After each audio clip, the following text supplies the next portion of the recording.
जय हिंद दोस्तों, नमस्कार। सत्य साई कॉमर्स गुरु यूट्यूब चैनल में आपका स्वागत है। दोस्तों, आज हम अकाउंटेंसी के अंतर्गत क्लास 12 के जो स्टूडेंट्स हैं उसका बड़ा ही इंपॉर्टेंट चैप्टर को कवर करने वाले हैं। दोस्तों, आज का वीडियो खास करके जो एमपी बोर्ड से हिंदी मीडियम से अकाउंटेंसी का पेपर देने वाले हैं उनके लिए बहुत ही बेहतरीन वीडियो होगा। दोस्तों, वीडियो को पूरा देखिए, लाइक कीजिए, शेयर कीजिए और पसंद आता है तो दोस्तों मेरे चैनल को सब्सक्राइब कीजिए ऐसे वीडियो पाने के लिए। तो आइए दोस्तों, हम वीडियो स्टार्ट करते हैं। आज का टॉपिक है दोस्तों accounting for share capital, Hindi में अंश पूंजी का लेखांकन या दोस्तों अंश पूंजी के लेखे। इस चैप्टर से दोस्तों 16 मार्क के क्वेश्चन पूछे जाएंगे। बहुत ही इंपॉर्टेंट चैप्टर है दोस्तों, और ये बहुत ही आपका मार्क्स कवर करने के लिए बहुत ही इंपॉर्टेंट और इजी और सरल चैप्टर है। तो दोस्तों हम इसको शुरू करते हैं। तो इस चैप्टर को शुरू करने से पहले दोस्तों मैं थोड़ा सा आपको बिजनेस के बारे में बेसिक बताना चाहता हूं ताकि आपका कॉन्सेप्ट अच्छे से क्लियर हो जाए। तो हमने बिजनेस फॉर्म पढ़े दोस्तों 11th क्लास में, मतलब व्यापार का स्वरूप।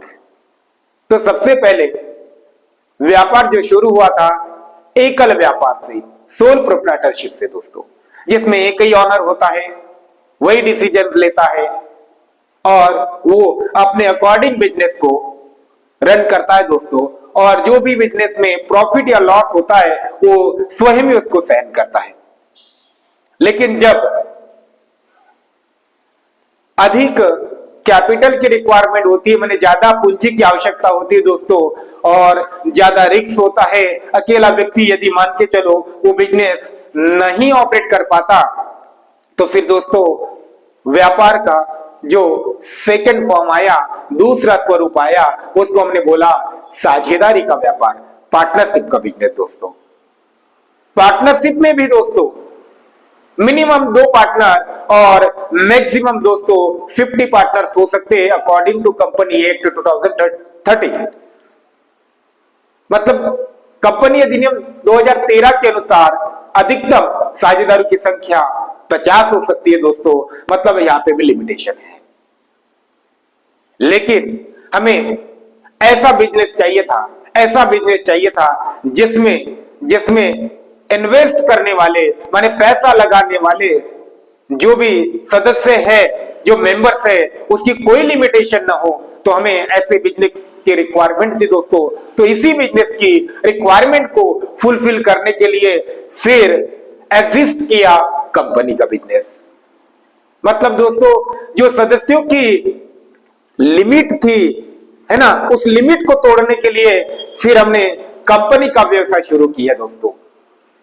तो यहां पे कोई लिमिट नहीं होती है दोस्तों, कोई लिमिट नहीं है। कितने भी मेंबर्स हो सकते हैं, 100, 50, 1000, लाख, 10 लाख। हाँ, अलग अलग कंपनी में अलग अलग बातें हैं, लेकिन मैं पब्लिक कंपनी, सार्वजनिक कंपनी की बात कर रहा हूं दोस्तों। तो जब हमें बहुत बड़े पैमाने पे कोई बिजनेस करना है ना दोस्तों, तो फिर हमें बहुत ज्यादा कैपिटल की भी रिक्वायरमेंट होगी। हिंदी में कहूं तो बहुत ज्यादा पूंजी की जरूरत होगी दोस्तों, और उस जरूरत को फिर एक व्यक्ति नहीं पूरा कर पाएगा ना, तो फिर हम बहुत सारे लोग मिलकर उस जरूरत को पूरा करेंगे। तो इसी के बेस पे कंपनी का निर्माण हुआ दोस्तों। अब जो हम अंश पूंजी के माने शेयर्स कैपिटल के जो अकाउंट पढ़ने वाले दोस्तों, वो मतलब कंपनी का अकाउंट। तो हमने एकल व्यवसाय में अकाउंटिंग कैसे रखते प्रॉपर तरीके से 11th क्लास में सीखा दोस्तों। और फिर पार्टनरशिप के बिजनेस में भी किस टाइप से अकाउंट को मेंटेन किया जाएगा, माने लेखांकन काम कैसा होगा, हमने इसे पहले वाली यूनिट में प्रॉपर तरीके से स्टडी की है, बहुत अच्छे से समझा दोस्तों हमने। और आप उन वीडियो को देखिए मेरे साझेदारी के। और आज हम समझने वाले हैं, इस यूनिट में समझने वाले हैं कि कंपनी में अकाउंटिंग किस तरह रखी जाती है, ये हम समझेंगे। तो दोस्तों, हमें थ्योरी भी आना चाहिए, क्योंकि जो हमारे एग्जाम में थ्योरी और जो प्रैक्टिकल है, मतलब न्यूमेरिकल क्वेश्चन, दोनों का कॉम्बिनेशन है होता है दोस्तों। तो मतलब हमें बिना थ्योरी को जाने हम मैक्सिमम मार्क नहीं कवर कर सकते दोस्तों। और इस वीडियो से आप ये पाएंगे कि लगभग में से इस चैप्टर की सारी थ्योरी को खत्म कर दूंगा। दूसरा वीडियो आपको देखने की रिक्वायरमेंट नहीं होगी। दूसरा वीडियो आएगा दोस्तों, और वो रहेगा हमारा न्यूमेरिकल क्वेश्चन का, और उसमें कुछ थ्योरी जो बचेगी न्यूमेरिकल क्वेश्चन वाली, उसमें मैं कवर कर दूंगा। बाकी आज की वीडियो में पूरा थ्योरी या कंप्लीट करने वाला हूं। आप ध्यान से देखिए और अपने प्रॉपर स्टडी कीजिए। तो दोस्तों, कंपनी क्या होती है वो हम समझते हैं पहले। कंपनी, वैसे कहो तो कंपनी दो शब्दों से मिलकर बनी है दोस्तों। कंपनी माने कम तथा पनीस। कम का मतलब होता है दोस्तों आओ, और पनीस का मतलब होता है ब्रेड का टुकड़ा। मतलब आओ साथ मिलकर हम ब्रेड के टुकड़े को खाए, यूज करें, उपभोग करें। इसी अर्थ के आधार पर कंपनी बनी। मतलब हम सब लोग मिलके, आपस के मिलके थोड़ा थोड़ा कंट्रीब्यूट करेंगे, एक बड़ा अमाउंट होगा और उससे हम बड़ा बिजनेस करेंगे, और उससे जो भी हमें रिटर्न्स आएंगे बच्चों, लाभ, उस लाभ को आपस में बांट देंगे। यही काम दोस्तों कंपनी में होगा। तो कंपनी की मीनिंग हमें पूछी जा सकती है। हम मीनिंग पे जाने से पहले दोस्तों कंपनी की डेफिनेशन देखते हैं, कंपनी की परिभाषाएं। और बहुत ही अच्छी परिभाषा दे रखी है हमारे प्रोफेसर हेने साहब ने। हमें दो परिभाषा हमें देखना है दोस्तों, एक हेने की और एक कंपनी अधिनियम 2013 के अनुसार। तो हेने की परिभाषा को देखते हैं हम। तो क्या कह रहा है हेने की परिभाषा? कि कंपनी राजनियम द्वारा निर्मित एक कृत्रिम व्यक्ति है जिसका पृथक अस्तित्व, निरंतर उत्तराधिकार एवं सार्वमुद्रा होती है। बहुत प्रॉपर डेफिनेशन हेने ने दी कि कंपनी राजनियम द्वारा एक निर्मित कृत्रिम व्यक्ति है। मतलब दोस्तों, कंपनी को राजनियम माने कानून द्वारा, अधिनियम के द्वारा एक व्यक्ति का दर्जा दिया दोस्तों। जैसे ना आप है, हम है, एक व्यक्ति है, सेम हमारे जो कानून ने, हमारे अधिनियम ने भी कंपनी को व्यक्ति का दर्जा दिया है। मतलब दोस्तों, आप जो काम करते हो, मैं जो काम करता हूं, मतलब सारे जो हम काम करते वही काम कंपनी भी कर सकती है ना। लेकिन वो आर्टिफिशियल है दोस्तों, आर्टिफिशियल पर्सन है। एक काम नहीं कर सकती जो हम कर सकते हैं कि हमें वोटिंग का राइट है दोस्तों, मत देने का अधिकार है, कंपनी को अधिकार नहीं है। बाकी सारे काम कंपनी कर सकती है, क्योंकि उसको भी एक व्यक्ति का ही दर्जा तो दिया दोस्तों, व्यक्ति ही है तो व्यक्ति के सारे काम कर सकती है। जैसे प्रॉपर्टी को खरीदना, बेचना, है ना, एग्रीमेंट करना, ये सारे काम कंपनी भी कर सकती है और आप भी कर सकते हैं। तो कंपनी राजनियम द्वारा निर्मित एक कृत्रिम व्यक्ति है जिसका पृथक अस्तित्व होता है दोस्तों, और निरंतर उत्तराधिकार होता है, और सर्वमान्य सार्वमुद्रा होती है। फिर सार्वमुद्रा का मतलब क्या होता है दोस्तों? तो इसको बोलते कॉमन सील। अरे दोस्तों, जैसे ना हम एक प्राकृतिक व्यक्ति है, नेचुरल पर्सन है, तो दोस्तों हम साइन कर सकते हैं, अंगूठा लगा सकते हैं किसी एग्रीमेंट पे। कंपनी तो ऐसा है नहीं बच्चों, कंपनी साइन नहीं कर सकती। तो इसीलिए उनकी कॉमन सील होती है बच्चों, और कंपनी की सील लगी माने कंपनी ने साइन किया। हम हमारे सामान्य शब्दों में ऐसा समझ सकते हैं। तो इसके सार्वमान्य सार्वमुद्रा होती है। ये डेफिनेशन होगी हेने साहब की।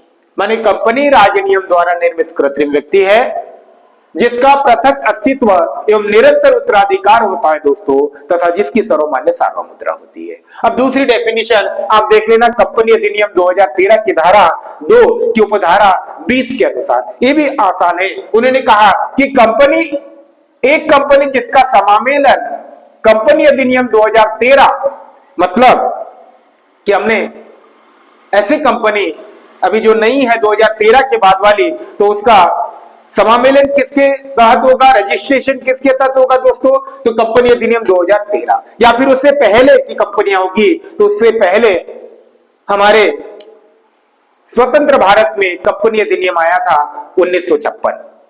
तो कंपनी अधिनियम 1956 माने उससे पहले जो एग्जिस्ट करता था उस अधिनियम के, है ना, एक्ट के हिसाब से हुआ हो। तो क्या कह रहा है कि एक कंपनी जिसका समामेलन किस कंपनी अधिनियम 2013 के अनुसार हुआ हो या फिर किसी पूर्व अधिनियम के अंतर्गत हुआ हो, उसको हम कंपनी कहते हैं। ऐसे 2013 की धारा 2 की उपधारा 20 कहती है।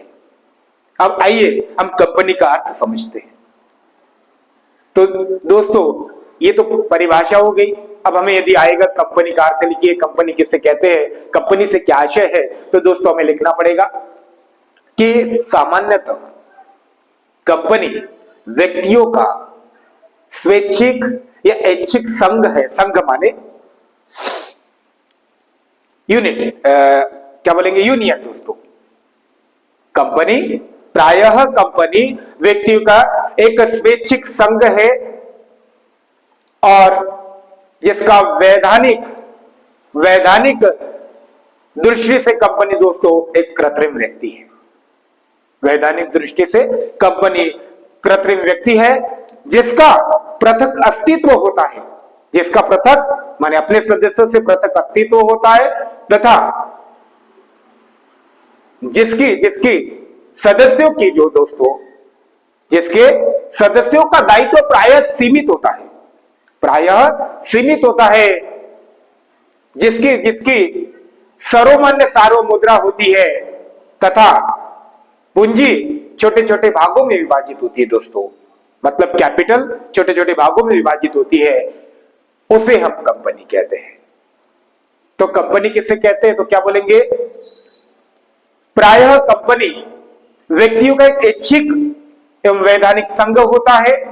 वैधानिक दृष्टि से कंपनी एक कृत्रिम व्यक्ति है जिसका पृथक अस्तित्व होता है तथा जिसके सदस्यों का दायित्व प्रायः दोस्तों सीमित होता है और जिसकी पूंजी छोटे छोटे भागों में विभाजित होती है तथा जिसकी सर्वमान्य सार्वमुद्रा होती है, उसे हम कंपनी कहते हैं।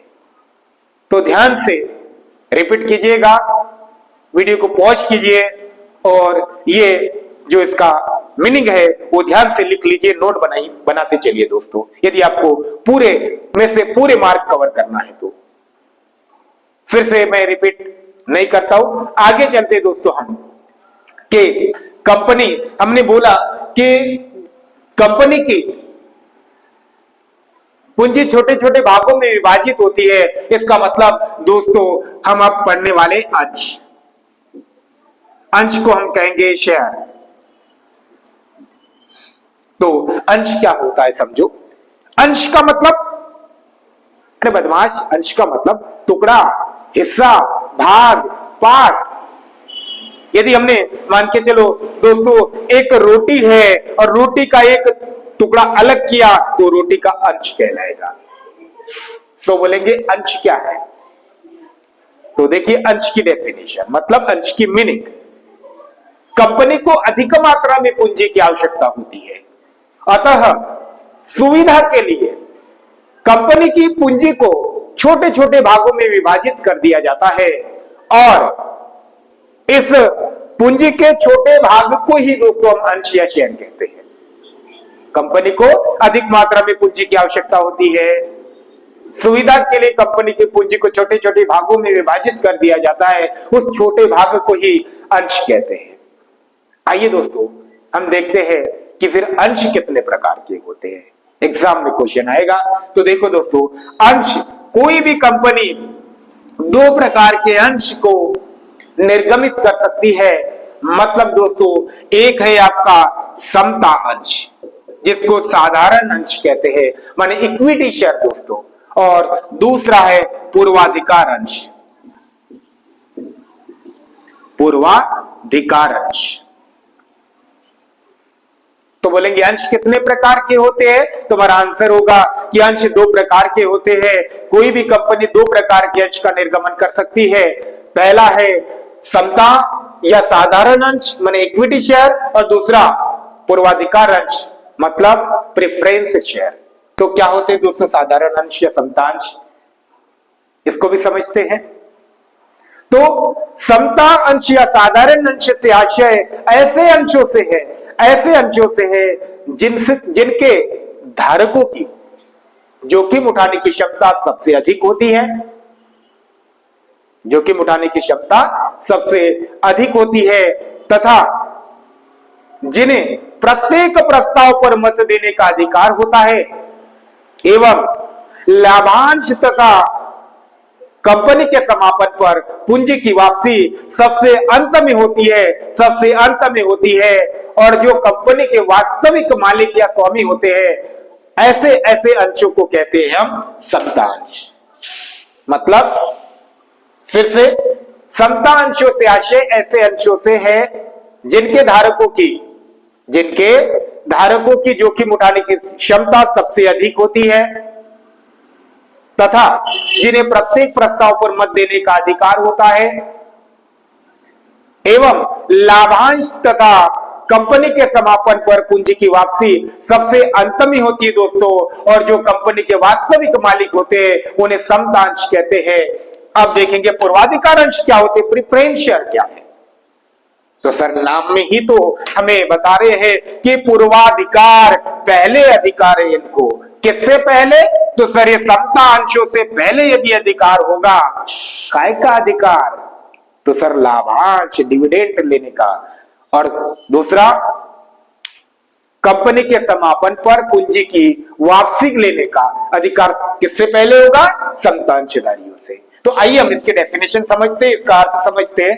तो पूर्वाधिकार अंश किसे कहते हैं, ऐसा क्वेश्चन आएगा, हमारा आंसर होगा पूर्वाधिकार अंश से आशय ऐसे अंशों से है जिनके धारकों की जोखिम उठाने की क्षमता समता अंशों से कम हो। इससे उल्टा बोलना है बच्चों, ऐसे ऐसे अंश जिनके धारकों की क्षमता माने जोखिम उठाने की क्षमता समता अंशधारियों से कम हो, तथा जिन्हें प्रत्येक प्रस्ताव पर मत देने का अधिकार नहीं होता है, तथा लाभांश एवं कंपनी के समापन पर पूंजी की वापसी में सबसे पहले अधिकार होता है, पूर्वाधिकार प्राप्त होता है, पहले अधिकार या प्राथमिकता होती है, उसे हम क्या कहते हैं, पूर्वाधिकार अंश कहते हैं दोस्तों। तो आइए हमने अंश समझा, अंश के प्रकार समझे, अब हम आगे चलते हैं दोस्तों कि कंपनी की विशेषताएं क्या है। यहां से भी क्वेश्चन बन सकता है दोस्तों 4 मार्क के लिए।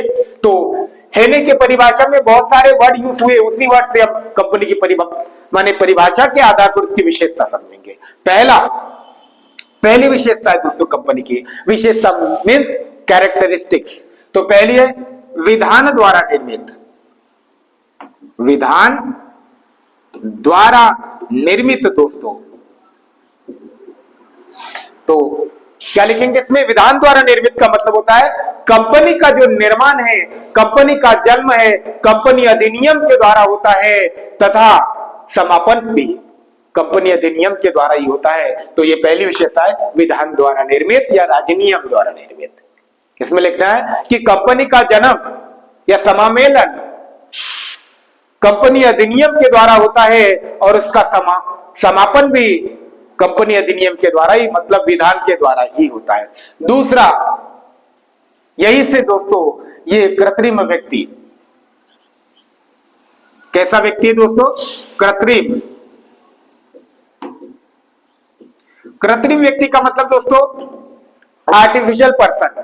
तो लिखेंगे कंपनी विधान द्वारा निर्मित एक कृत्रिम व्यक्ति है, विधान द्वारा निर्मित एक कृत्रिम व्यक्ति है जिसका कंपनी के सदस्यों से पृथक अस्तित्व होता है। अब तीसरी विशेषता दोस्तों यही से है कि पृथक अस्तित्व, पृथक अस्तित्व दोस्तों।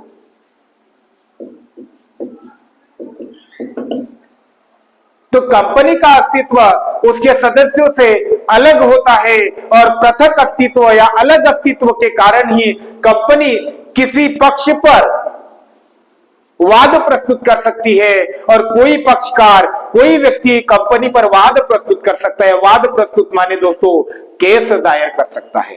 ये हो गया पृथक अस्तित्व। और चौथी विशेषता है दोस्तों इसकी सार्वमुद्रा।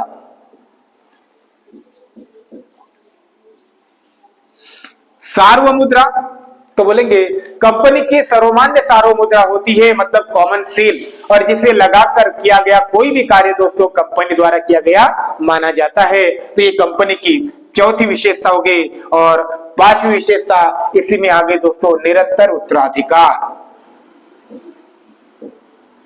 निरंतर उत्तराधिकार, निरंतर उत्तराधिकार, शाश्वत उत्तराधिकार, स्थायी अस्तित्व, ये पॉइंट बनेगा। तो दोस्तों कंपनी में निरंतर उत्तराधिकार प्राप्त होता है। कंपनी कृत्रिम व्यक्ति होने के कारण दोस्तों उसकी स्वाभाविक मृत्यु होने का सवाल ही नहीं उठता। इसलिए कंपनी का जो अस्तित्व है निरंतर चलते रहता है, मतलब उसमें शाश्वत या निरंतर उत्तराधिकार प्राप्त है। एक के बाद एक उसके सदस्य बदलते जाएंगे, नए सदस्य आते जाएंगे दोस्तों। तो ये कंपनी की विशेषताएं हैं। और भी एक विशेषता दोस्तों सीमित दायित्व, मतलब लिमिटेड लायबिलिटी दोस्तों। तो कंपनी में उनके सदस्य मतलब दोस्तों अंशधारियों का दायित्व सीमित होता है। सीमित दायित्व का मतलब दोस्तों जब दायित्व की मैक्सिमम लिमिट दोस्तों हम यदि डिसाइड कर देंगे, माने दायित्व की अधिकतम सीमा जब निर्धारित हो जाती है तो उसको बोलते हैं सीमित दायित्व। तो कंपनी में अंशधारियों की जो दायित्व की सीमा निश्चित होती है दोस्तों उसके द्वारा खरीदे गए अंशों की राशि तक, इसीलिए उसको कंपनी में सीमित दायित्व होता है। ये जो विशेषता है ना दोस्तों सोल प्रोप्राइटरशिप और पार्टनरशिप में नहीं होती है, ये कंपनी में होती है। मतलब कंपनी में यदि नुकसान भी होगा तो इसके सदस्य को अपने व्यक्तिगत संपत्ति को बेचकर उस नुकसान की भरपाई नहीं करना है, लेकिन ये साझेदारी और एकल व्यापार में करना होता है, वहां असीमित दायित्व होता है। तो देखिए दोस्तों कंपनी की हम विशेषताएं देख रहे हैं। पहली विशेषता है विधान द्वारा निर्मित, मतलब कंपनी का जन्म अधिनियम के द्वारा होता है और कंपनी का समापन भी दोस्तों अधिनियम के द्वारा होता है। दूसरा कृत्रिम व्यक्ति, कंपनी विधान द्वारा निर्मित एक कृत्रिम व्यक्ति है जिसका पृथक अस्तित्व होता है। फिर पृथक अस्तित्व, कंपनी का उनके सदस्य से प्रायः अलग अस्तित्व होता है, इसीलिए कंपनी किसी व्यक्ति पर या पक्षकार पर वाद प्रस्तुत कर सकती है और कोई पक्षकार भी कंपनी पर वाद प्रस्तुत कर सकता है। कंपनी अपनी संपत्ति खरीद सकती है ना, कंपनी की अपनी संपत्ति होती है, सदस्यों की से अलग होती है, तो ये उसका पृथक अस्तित्व हो गया। फिर सार्वमुद्रा मतलब कॉमन सील, कंपनी की सर्वमान्य सार्वमुद्रा होती है दोस्तों और जिसे लगाकर किया गया कोई भी कार्य कंपनी द्वारा किया गया माना जाता है, क्योंकि कंपनी साइन नहीं कर सकती क्योंकि वो कृत्रिम व्यक्ति है इसलिए। फिर दोस्तों निरंतर उत्तराधिकार, कंपनी में निरंतर उत्तराधिकार प्राप्त होता है अर्थात शाश्वत उत्तराधिकार होता है, क्योंकि कंपनी कृत्रिम व्यक्ति होने से उसकी स्वाभाविक मृत्यु होने का सवाल नहीं उठता, इसलिए निरंतर उत्तराधिकार इसमें चलते रहता है, एक के बाद एक सदस्य बनते जाते हैं। फिर सीमित दायित्व, ये सबसे बड़ी विशेषता है कि कंपनी के जो सदस्य मतलब अंशधारी है, शेयर होल्डर्स है दोस्तों, उनका जो दायित्व होता है उनके द्वारा खरीदे गए अंशों की राशि तक मैक्सिमम दायित्व की लिमिट है दोस्तों, तो इसको बोलते हैं सीमित दायित्व। अब दोस्तों आगे हम बढ़ते हैं, यहां हमने कंपनी की परिभाषा देखी, कंपनी का अर्थ देखा, कंपनी की विशेषताएं देखी, अंश किसे कहते देखा, अंशों के प्रकार देखे दोस्तों। अब हम देखते हैं कि अंश पूंजी किसे कहते, कई बार क्वेश्चन आएगा, तो ध्यान से दोस्तों वही हमारी टेप रिकॉर्ड चालू करेंगे हम कि कंपनी को अधिक मात्रा में पूंजी की आवश्यकता होती है जिसे अनेक व्यक्ति प्रदान करते हैं, इसलिए कंपनी के पूंजी को छोटे छोटे भागों में विभाजित कर देते हैं और उस छोटे भाग को ही अंश कहते हैं। चूंकि चूंकि चूंकि आगे लिखना पड़ेगा, या तो अंश तक की डेफिनेशन थी। चूंकि कंपनी की पूंजी अंशों में विभाजित होती है, इसीलिए इसे दोस्तों हम अंश पूंजी कहते हैं। माने चूंकि कंपनी की पूंजी अंशों में विभाजित होती है, इसलिए इसको अंश पूंजी कहते हैं। और क्वेश्चन आएगा दोस्तों, यहां से कई बार आया है, अंश पूंजी के प्रकार लिखिए। तो दोस्तों अंश पूंजी के 6 प्रकार हैं। कितने प्रकार? तो आइए दोस्तों स्टडी करेंगे अंश पूंजी के प्रकार। तो अंश पूंजी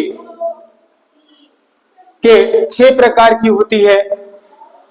वैसे अंश 2 प्रकार के होते हैं, समतांश या साधारण अंश और पूर्वाधिकार अंश।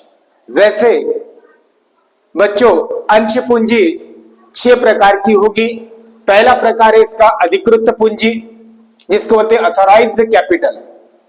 ये अधिकृत पूंजी कंपनी की सबसे बड़ी पूंजी होती है दोस्तों, जिसका पार्षद सीमा नियम में उल्लेख होता है और कोई भी कंपनी इससे अधिक पूंजी का निर्गमन नहीं कर सकती दोस्तों। तथा इसी के आधार पर जो रजिस्ट्रेशन शुल्क होता है, पंजीयन शुल्क होता है, उसका निर्धारण किया जाता है। तो ये कंपनी की सबसे बड़ी पूंजी अधिकृत पूंजी। दूसरा प्रकार है दोस्तों अंश पूंजी का, वो है निर्गमित पूंजी। तो क्या होगी निर्गमित पूंजी? जिसको कहते हैं इशूड कैपिटल।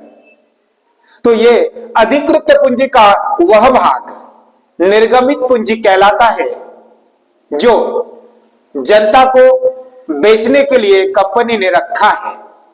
माने जिस पूंजी को जनता के सामने बेचने के लिए कंपनी ने रखा है दोस्तों, उसे ही हम निर्गमित पूंजी कहते हैं। अब आइए तीसरा जो प्रकार है प्रार्थित पूंजी, आवेदित पूंजी, जिसको कहते हैं सब्सक्राइब्ड कैपिटल। क्या होती है दोस्तों? तो ये जो प्रार्थित पूंजी आपके निर्गमित पूंजी का वह भाग है। प्रार्थित पूंजी निर्गमित पूंजी का दोस्तों वह भाग है जिसको खरीदने के लिए जनता ने आवेदन दिया है। मतलब जितने अंश को खरीदने के लिए जनता से आवेदन आया है तो उसे बोलेंगे हम आवेदित या प्रार्थित पूंजी। अब दोस्तों चौथा प्रकार है याचित पूंजी, कॉल्ड अप कैपिटल। ये क्या होगी दोस्तों? प्रार्थित पूंजी का वह भाग, प्रार्थित पूंजी का वह भाग जिसे कंपनी ने अंशधारियों से मांग लिया है दोस्तों, उसको याचित पूंजी या मांगी गई पूंजी कहते हैं। फिर पांचवा प्रकार है दोस्तों चुकता पूंजी, मतलब पेड अप कैपिटल। क्या होती है चुकता पूंजी? तो ये चुकता पूंजी याचित पूंजी का वह भाग है दोस्तों जो अंशधारियों ने कंपनी में जमा कर दिया है। कंपनी ने जमा कर दिया, भुगतान कर दिया है, उसको कहेंगे दोस्तों चुकता पूंजी। और फिर अंत में दोस्तों संचित पूंजी। संचित पूंजी अधिकृत पूंजी का वह भाग है जो कंपनी ने अभी तक नहीं मांगा गया है, और जब कंपनी को जरूरत पड़ेगी या कंपनी के समापन की नौबत आएगी तब मांगेंगे, तो उसको कहेंगे दोस्तों संचित पूंजी। तो अंश पूंजी के टोटल 6 भाग हैं, 6 प्रकार है दोस्तों। पहला अधिकृत पूंजी, सबसे बड़ी पूंजी होती है। दूसरा निर्गमित पूंजी, अधिकृत पूंजी का वह भाग जो जनता के लिए बेचने के लिए रखा। तीसरा दोस्तों प्रार्थित पूंजी और निर्गमित पूंजी का वह भाग जिसके लिए जनता ने खरीदने के लिए आवेदन किया है। और फिर दोस्तों याचित पूंजी, याचित पूंजी प्रार्थित पूंजी का वह भाग है जिसे कंपनी ने अंशधारी से मांग लिया है। और फिर चुकता पूंजी, चुकता पूंजी दोस्तों याचित पूंजी का वह भाग है जिसे अंशधारियों ने कंपनी में भुगतान कर दिया है। और फिर लास्ट में बची संचित पूंजी, रिजर्व कैपिटल, वह पूंजी है, अधिकृत पूंजी का वह भाग है जो अभी तक कंपनी ने नहीं मांगा गया है। तो देखिए दोस्तों ये हो गए अंश पूंजी के प्रकार। अब हम कंपनी से जनरली क्वेश्चन बन सकते हैं कंपनी के प्रकार, लेकिन जो प्रकार काम के हैं मैंने केवल उन्हीं लिया है। तो हम देखते हैं कि यहां से 2 मार्क का क्वेश्चन बन सकता है दोस्तों। तो कंपनी के प्रकार में आज हम जो पढ़ेंगे, पहला है दोस्तों निजी कंपनी। निजी मतलब प्राइवेट कंपनी। तो किसको कहेंगे? तो निजी कंपनी से आशय दोस्तों हमें सबसे पहले 3 चीजें। नंबर 1 जो माने जिसकी न्यूनतम सदस्य संख्या 2 हो, जिसकी न्यूनतम सदस्य संख्या 2 हो एवं अधिकतम सदस्य संख्या कंपनी अधिनियम 2013 के अनुसार 200 हो। माने निजी कंपनी में, माने प्राइवेट कंपनी में न्यूनतम सदस्य संख्या 2 होगी और अधिकतम सदस्य संख्या 200 होगी, पहली शर्त। दूसरी शर्त कि वह अपने अंशों के हस्तांतरण पर प्रतिबंध लगाती है। तीसरी शर्त दोस्तों कि वह अंश एवं ऋण पत्रों को खरीदने के लिए जनता को आमंत्रण नहीं देती है। तो ये तीनों शर्त जो कंपनी पूरी करती है, मतलब जिसकी सदस्य संख्या न्यूनतम 2 और अधिकतम 200 हो दोस्तों, तथा दूसरी शर्त है कि अंशों के हस्तांतरण पर प्रतिबंध लगाती हो, और तीसरी दोस्तों अंश या ऋण पत्र को खरीदने के लिए जनता को आमंत्रण नहीं करती हो, माने आमंत्रित नहीं करती हो। तो इसके अलावा दोस्तों एक बात और है कि निजी कंपनी को अपने नाम के साथ प्राइवेट लिमिटेड शब्द का प्रयोग करना अनिवार्य होता है। तो ऐसी कंपनी को कहते हैं दोस्तों निजी कंपनी, मतलब जिनके सदस्य संख्या न्यूनतम 2 और अधिकतम 200 हो। नंबर 2, जो अंशों के हस्तांतरण पर प्रतिबंध लगाती हो। नंबर 3, अंश या ऋण पत्र को खरीदने के लिए जनता को आमंत्रित नहीं करती है तथा अपने नाम के साथ प्राइवेट लिमिटेड शब्द का यूज करती है दोस्तों, ऐसे कंपनी को हम निजी कंपनी कहेंगे। अब आते हैं दोस्तों सरकारी कंपनी माने गवर्नमेंट कंपनी क्या होती है। सिंपल सी वर्ड, सिंपल सी भाषा में कि ऐसी कंपनी जिसमें चुक्तांश पूंजी दोस्तों का कम से कम 51% से ज्यादा, कितना 51%, मोर देन 51%, 51% से ज्यादा केंद्र सरकार, राज्य सरकार या फिर दोनों का लगा हो, तो ऐसी कंपनी को कहते हैं दोस्तों सरकारी कंपनी, और इसमें सरकार का ही मैनेजमेंट नियंत्रण होता है दोस्तों। अब हम देखते हैं सार्वजनिक कंपनी मतलब पब्लिक कंपनी क्या होती है। पब्लिक कंपनी तो निजी कंपनी से अपोजिट दोस्तों होगी आपकी प्राइवेट कंपनी। तो वही निजी कंपनी से, निजी माने प्राइवेट होता है दोस्तों, और निजी और प्राइवेट कंपनी से अपोजिट होगी सार्वजनिक कंपनी मतलब पब्लिक कंपनी। तो क्या होती है, तो दोस्तों ऐसी कंपनी जिसकी न्यूनतम सदस्य संख्या 7 हो एवं अधिकतम सदस्य संख्या की प्राय कोई सीमा नहीं होती है। पहली शर्त क्या है, न्यूनतम सदस्य संख्या 7 हो तथा अधिकतम सदस्य संख्या की कोई सीमा नहीं होती है। दूसरा, अंशों के हस्तांतरण पर प्रतिबंध नहीं लगाती है दोस्तों। तीसरा कि अंश ऋण पत्र को खरीदने के लिए आम जनता को आमंत्रण देती है, आमंत्रित करती है दोस्तों। तो ऐसी कंपनी को कहेंगे हम सार्वजनिक कंपनी मतलब पब्लिक कंपनी दोस्तों।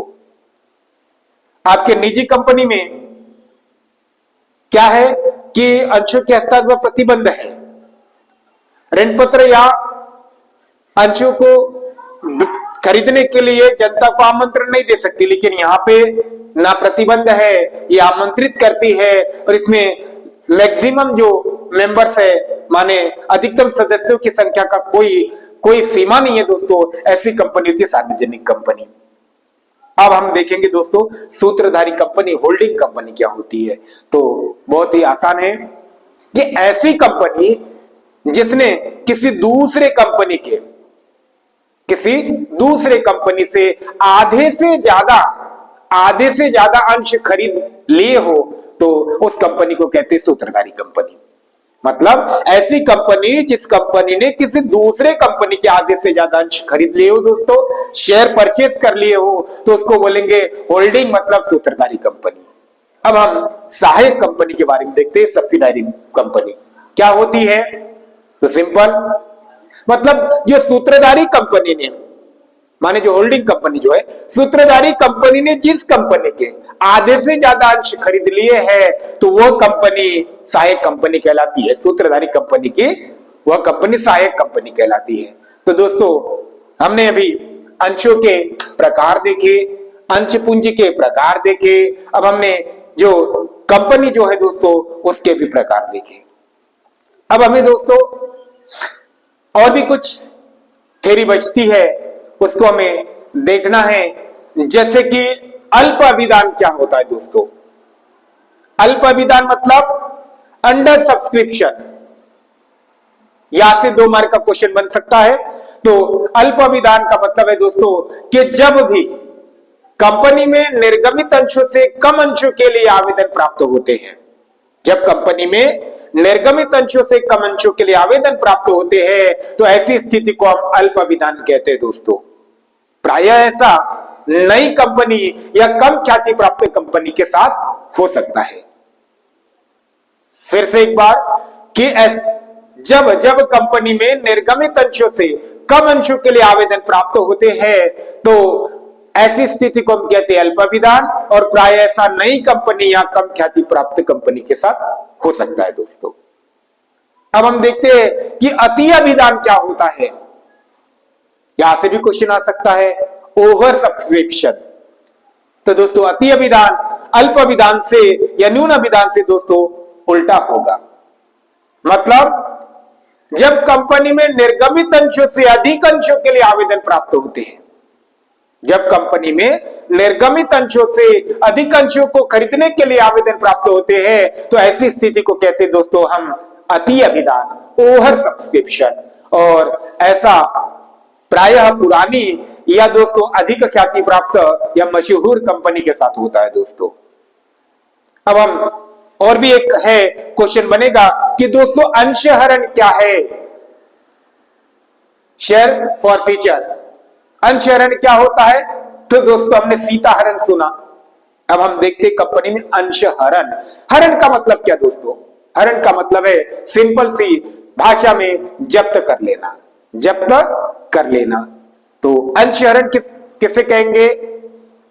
तो जब कोई अंशधारी कंपनी द्वारा मांगने पर किसी किस्त या किसी याचना का भुगतान नहीं करता है दोस्तों, जब कोई अंशधारी कंपनी द्वारा मांगने पर किसी किस्त या याचना का भुगतान नहीं करता है तो कंपनी दंड स्वरूप उसके अंश को जब्त कर लेती है, अंश को जब्त कर लेती है। इसे ही दोस्तों अंशहरण या अंश की जब्ती कहते हैं दोस्तों।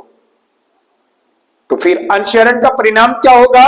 तो दोस्तों अंशहरण का जब परिणाम होगा तो उस अंशधारी का कंपनी के अंशधारी रजिस्टर से हम नाम हटा देंगे दोस्तों, उसका नाम हटा देंगे और उस अंशधारी की सदस्यता सदैव के लिए चली जाएगी। तो हमने देखा अंश का हरण किसे कहते हैं। अब दोस्तों हमें देखना है कि समता अंश तथा आपके पूर्वाधिकार अंश में क्या अंतर है। समतांश तथा पूर्वाधिकार अंश में क्या अंतर है। तो देखिए दोस्तों, एक हो गया दोस्तों अंतर का आधार, और यह लिखेंगे समतांश, और या दोस्तों पूर्वाधिकार अंश। तो अंश के माने अंतर के आधार में पहला जो बिंदु होगा दोस्तों वो हमारा होगा राशि। क्या होगा, राशि। तो देखो जो समतांश होते हैं ना दोस्तों, जो समतांश दोस्तों कम मूल्य वाले होते हैं, समतांश कम मूल्य वाले होते हैं, कम मूल्य वाले होते हैं, और पूर्वाधिकार अंश दोस्तों अधिक मूल्य वाले होते हैं। समता अंश कम मूल्य वाले होते हैं और दोस्तों पूर्वाधिकार अंश जो अधिक मूल्य वाले होते हैं। फिर दोस्तों मताधिकार,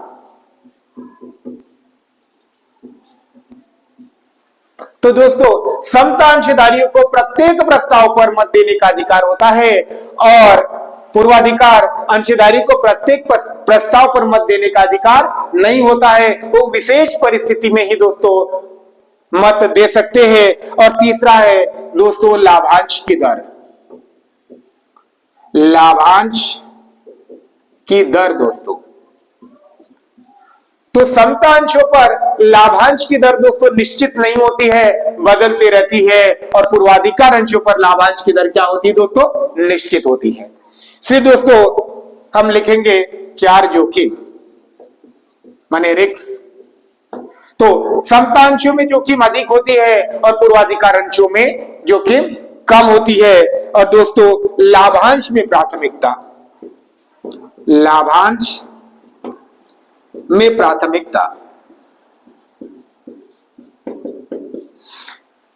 तो बोलेंगे कि समता अंशधारियों को लाभांश में, लाभांश जो है में प्राथमिकता नहीं होती है, उन्हें पूर्वाधिकार अंशधारियों के पास लाभांश मिलता है और पूर्वाधिकार अंशधारी को लाभांश में प्राथमिकता होती है। माने पहले लाभांश प्राप्त करने का इन्हें अधिकार होता है दोस्तों। और छठवां दोस्तों पूंजी की वापसी। तो ध्यान से, माने समतांशों की पूंजी की वापसी कंपनी के समापन पर दोस्तों सबसे अंत में होती है और पूर्वाधिकार अंशधारियों की पूंजी की वापसी कंपनी के समापन पर दोस्तों सबसे पहले होती है, मतलब समतांशधारियों के पहले होती है। तो दोस्तों ये इसके अंतर निकल के आ रहे हैं। आपको 4 से 5 पॉइंट एग्जाम के लिए ध्यान में रखना है दोस्तों। मैं एक बार फिर से रिपीट कर रहा हूं, आप भी रिपीट कीजिए, पूरी तरह आपका याद हो जाएगा। पहला है दोस्तों राशि, समतांशों की राशि प्रायः कम होती है और जो पूर्वाधिकार अंशों की राशि प्रायः अधिक होती है, या बोल सकते हैं कि समतांश कम मूल्य वाले होते हैं और पूर्वाधिकारांश अधिक मूल्य वाले होते हैं। नंबर 2 दोस्तों मताधिकार, समतांशधारियों को प्रत्येक प्रस्ताव पर मत देने का अधिकार होता है और पूर्वाधिकार अंशधारियों को प्रत्येक प्रस्ताव पर मत देने का अधिकार नहीं होता है। और दोस्तों फिर लाभांश की दर, समतांशों पर लाभांश की दर निश्चित नहीं होती है, बदलते रहती है और पूर्वाधिकार अंशों पर लाभांश की दर दोस्तों निश्चित होती है, बदलते नहीं रहती। फिर है दोस्तों जोखिम, समतांशों में जोखिम अधिक होती है और पूर्वाधिकार अंशों में दोस्तों जोखिम समतांशों की अपेक्षा कम होती है। फिर है लाभांश में प्राथमिकता, समतांशों को लाभांश पूर्वाधिकार अंशधारियों के बाद मिलता है और पूर्वाधिकार अंशों को सबसे पहले लाभांश मिलता है दोस्तों। और फिर है पूंजी की वापसी, तो समतांशों की पूंजी की वापसी कंपनी के समापन पर सबसे अंत में होती है और दोस्तों पूर्वाधिकार अंश की जो पूंजी है उसकी वापसी कंपनी के समापन पर समतांशों से पहले मिलती है। तो दोस्तों इसका अंतर भी हमने अच्छे से समझ लिया। वीडियो को पॉज कीजिए, लिखिए और इसका प्रैक्टिस कीजिए दोस्तों। इसके बाद भी कुछ थ्योरी जो बची है दोस्तों, जो आपके प्रैक्टिकल बेस है, तो हम अगला वीडियो प्रैक्टिकल का लेके आएंगे, न्यूमेरिकल क्वेश्चन का, और उसमें फिर हम साथ साथ थ्योरी भी समझते चलेंगे दोस्तों। और मेरे वीडियो को यदि आपको पसंद आया दोस्तों तो लाइक कीजिए, शेयर कीजिए, कमेंट्स कीजिए और मेरे चैनल को सब्सक्राइब कीजिए दोस्तों। मिलते ही ऐसे वीडियो के साथ, बहुत बहुत धन्यवाद दोस्तों।